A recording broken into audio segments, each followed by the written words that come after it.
I am not the ultimate fisherman, but I'm getting there.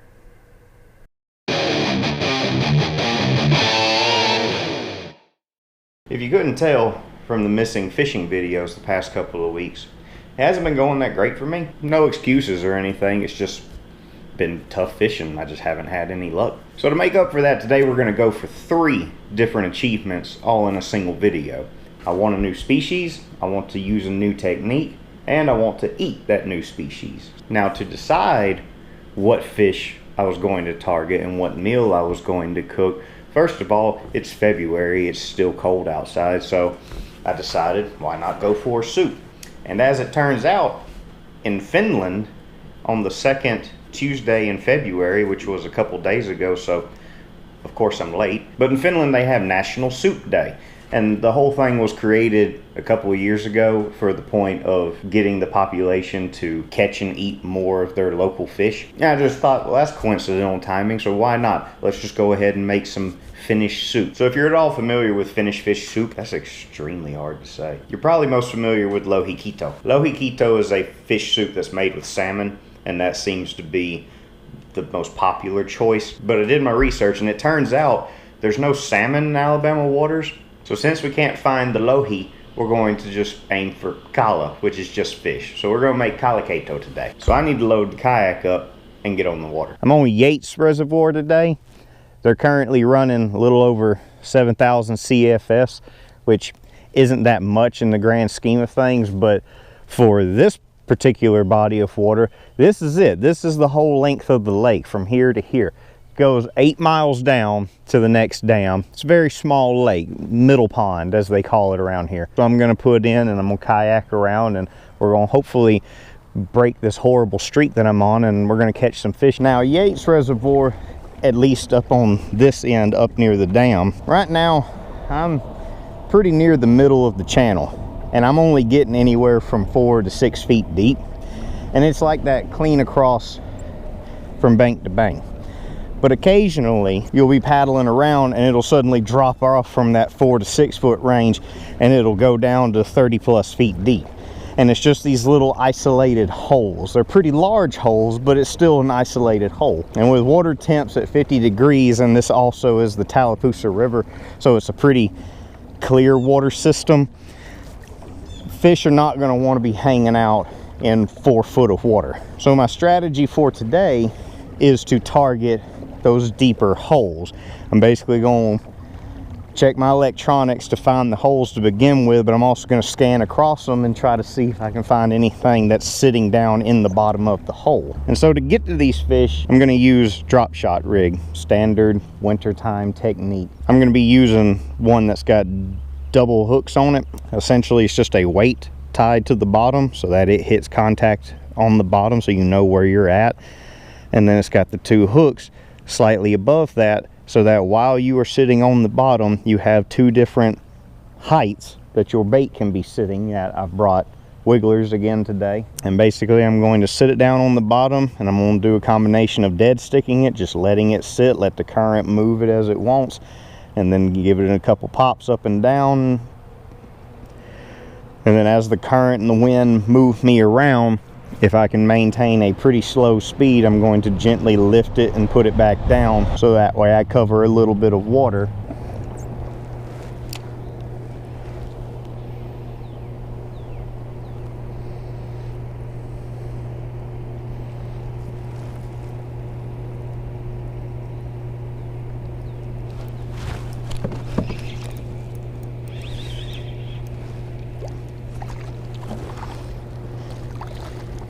There's what we're after.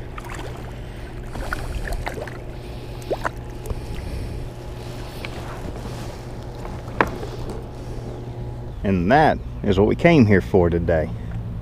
This is yellow perch. Usually it's a fish you don't associate with Alabama very much, but this Tallapoosa chain of lakes has actually been pretty good for these fish to grow here. They don't get near as big as they do up in northern states where your ice fishing and everything for them tends to take over, but beautiful, beautiful species of fish.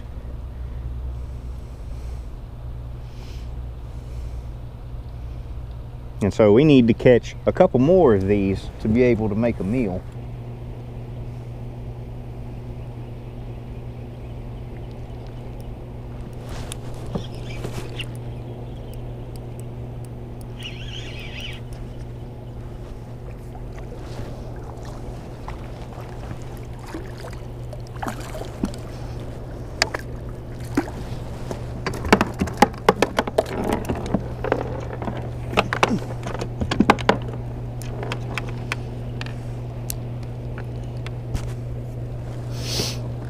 They are not giving very strong bites today. Both times I've hooked these, I actually thought I was hung. Like I just went to go pick it up just to move the weight. And as I pick it up, it turns out that there's a fish on it. So there's another one. And I just can't get over how pretty these fish are. I mean, look at the color in those fins. That is absolutely amazing. If you can't tell, I've never caught these before. I've never even seen one in person before. It's pretty neat. And these are schooling fish, so once you find one, you should be able to find more. The issue is that unlike, you know, sunfish or crappie that basically will hunker down on one spot for most of the days, you just pick them apart. Perch tend to roam. They roam in schools, so again, if you find them, you should find more than one, but they do move, so it's a limited time offer. If I could get two more real quick, that would be splendid. We're gonna make do with two. I tried my best to find more, but it wasn't happening. So I got about half a pound of meat right here. We're gonna make do. Now every soup starts with a base, and a fish soup you would assume is going to be made with fish stock. So you can easily go to the store and you can buy a box of fish stock, but I haven't uploaded a video in several weeks, so I kind of need to make up the watch time. And also, what else would we do with our lovely fish head, skin, and bones? We're going to make fish stock. Alright, so what I've done so far is I've melted 2 tablespoons of butter in the bottom of the stock pot, and then I've added half an onion, 1 carrot, and 1 celery, all finely chopped. When you do a regular stock, like chicken or beef or venison, you're able to extract all the flavor out of those big chunks when you're cooking something for 8 hours. But a fish stock cooks for a much shorter time, which we'll get into later. But due to the lower cook time, it helps to increase the surface area of each vegetable to allow it to give off more of its flavor in a shorter amount of time. So when it comes to fish stock, it really helps to just really chop everything up. And what we're going for here is we're not wanting it to brown or caramelize, we're just wanting to make it sweat. We're wanting to soften all of these vegetables up and get them ready to give off maximum aroma. So about 5 minutes. So now that our veggies are all nice and soft, now we're going to add in the fish. Now the trick here is that you want to make sure that you've washed the fish carcasses as good as you can. Get every bit of blood out, snip the gills out, everything, because any blood that gets in here is going to make your stock cloudy and it's going to give it a bitter taste. And the last thing that I want out of my soup is a cloudy soup. So to this, we're going to add some white wine. I got about 3/4 of a cup. Now what we're doing here is we don't want it to boil. We don't want to start cooking the fish really. What we're doing is we're trying to sweat it. Pretty much the same thing what we were doing with the vegetables. We're trying to bring out the maximum flavor from our fish bones. When you make a regular stock, you throw the bones in the oven and you roast them for a little while before you actually make the stock. Well, you don't really do that with fish. Basically everything that has to do with fish stock compared to the other stocks is everything is shortened on the time. So warming the oven up to throw this fish in there for like 2 minutes is just not worth it. So this is a much easier process. Also, it serves another purpose of we're flashing some of the alcohol off from the wine, and the wine itself is serving the purpose of the lime leaves from the Todd Monpla recipe, which is that it's combating any potential fishiness that can come into your stock flavor. Just gives it a nice balance. I should also mention that you should stick to white non-oily fish such as this perch, because if you use something like a trout, mackerel, or salmon, those super oily fish are going to put off a much stronger fish flavor. Now I mean, it's completely fine if you want to have a super salmon flavored salmon soup, go for it, make some salmon stock, but What I'm going for here today is a much more delicate flavor. So if that's your goal, you need to stick with the non-oily white fish. So our fish is now sweated a good bit. It's putting off some extra protein droplets. Now is when we add the water. So to this, I've added about 6 cups of water. What we're going to want to do is you want just enough water to barely cover the fish, and in particular I'm going to actually press down on it to make sure it stays submerged. But also with the water, we're going to add in like 3 or 4 sprigs of thyme, and I'm going to add in about 8 peppercorns, and then of course 2 bay leaves, like any good stock. And then I'm going to press it down with this colander attachment, and see that little bit of water that's coming up through the holes in the bottom shows me that there's just enough water to cover up the top of this. What we want to do is we want this to just barely simmer. We do not want to boil this. We're not trying to boil the fish. We just want it to simmer for a little while. So we're going to turn the heat up a bit, and right when it starts to simmer, we're going to cut the heat down so that it doesn't just boil off, and then we're going to let that steep for a minute. Now we've got this just below boiling, so we're going to cut the heat down to low, and we're just going to let this hang out for about 25 minutes or so. You don't want to overcook your fish stock. The reason you don't go near as long, you know, 8 hours or so that it would take for a chicken stock, is where a chicken stock you're trying to intensify the flavor of chicken. You don't want to do that with fish. Nobody wants an extremely fishy tasting soup, or I personally don't. Fish to me is at its best when it's that delicate, subtle, just seafoody flavor, not just straight up fish. It's just that there's a difference. I don't know how to explain it, but you know it when you taste it. You know when you've bitten into a piece of fish and been like, yep, that's fish and that's not what I want. Versus when you bite into a nice piece of seafood and you're like, this is where it's at. So you do not want to overcook this. You want to shorten your time as much as possible. As I said, 25 minutes. Once it's at its simmer, let that go for a while.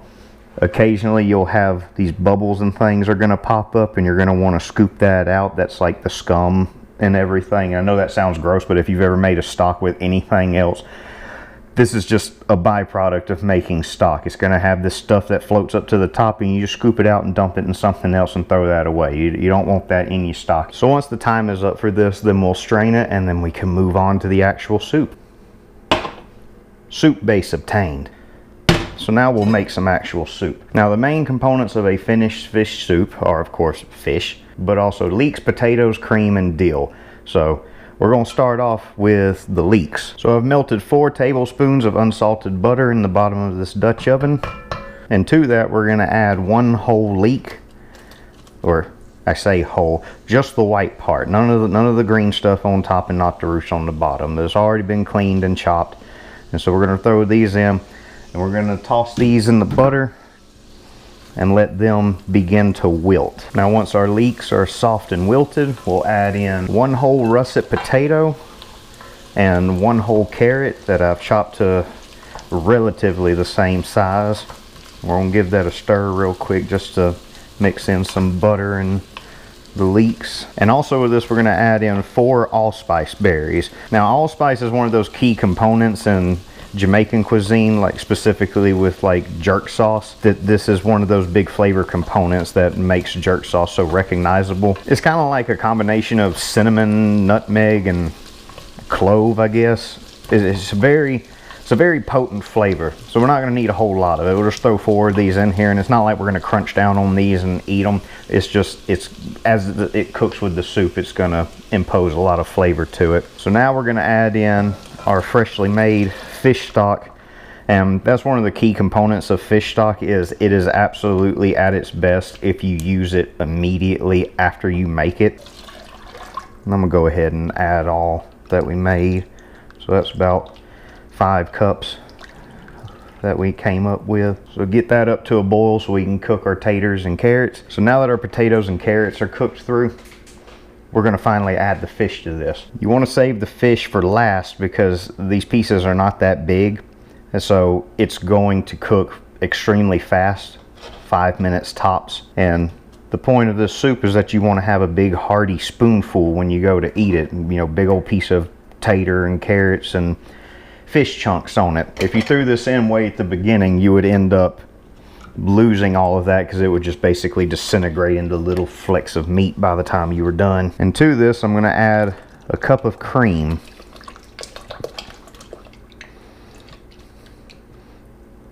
Brings up the richness and thickens it up just a little bit, kind of like we're doing a chowder but without the roux or crackers. And so what I'm going to do is I'm going to bring that right back up to a boil, and as soon as it starts boiling, I'm actually going to move it off the heat and just allow it to just let the residual heat finish cooking the fish through. And I've also got with me about half a cup of chopped up dill, and we're going to put a pretty good amount in here. And we're going to reserve just a little bit that we can do our final plating with. Yep, now that that's starting to boil, we'll just slide this over off the heat and let that fish finish cooking. And now is the part where we actually get to salt this thing finally, and it's going to take a pretty good amount because you got to think about it. There's like a whole russet potato in here, and then all the stock is unsalted. The fish had nothing on it, so it's going to take a few pinches of salt to get through this. Pretty much this is the part where it's just all up to you and your taste. And you want to give this a stir, but you want to be extremely gentle with it, because once that fish has cooked, it's going to become very flaky. And so if you go at it way too hard, you're just going to break it all up, and that's not what we want on our mouthfeel. We want that big, hearty bite. And there we go, Kalakeitto. And that's what I want to see in the winter time, a big heaping spoon. Big old chunks of everything.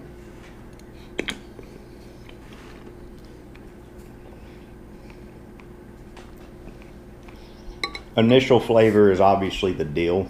There's a lot of dill in here, and that's not a bad thing. It's not overpowering at all.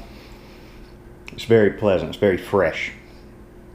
There is no fishiness at all for having made fresh fish stock. Got chunks of fish in here.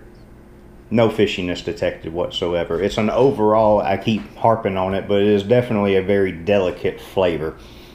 I would say you could probably brighten it up some with like a squirt of lemon juice or lime juice or something. But even on its own, it's just everything just, you can taste everything that's in here. You can taste the oniony flavor of the leeks. You, of course, get the starchiness of the potatoes, but everything just kind of blends together very, very well. It's all extremely balanced. The wine's not standing out super hard. The fish isn't standing out super hard. Everything's just kind of holding hands beautifully, and it's just a extremely delicate, creamy soup. The biggest hurdle with this is probably getting the salt right, because it took a lot of salt in this, mainly because of the potatoes. The potatoes just soaked up any salt that you put in there. But basically, if you just keep tasting it as you salt it, you'll eventually get it balanced out correctly. As I said, a little squirt of lemon juice I think would really put this over the top. But all in all, Finnish fish soup. It's really good. All in all, a very successful video actually. New species, new technique, new recipe. I'd love to be this successful every week, but you know, still, we're getting there. So now that I got a belly full of warm soup, I should be able to go out and fish some more. But until then, y'all have a good one.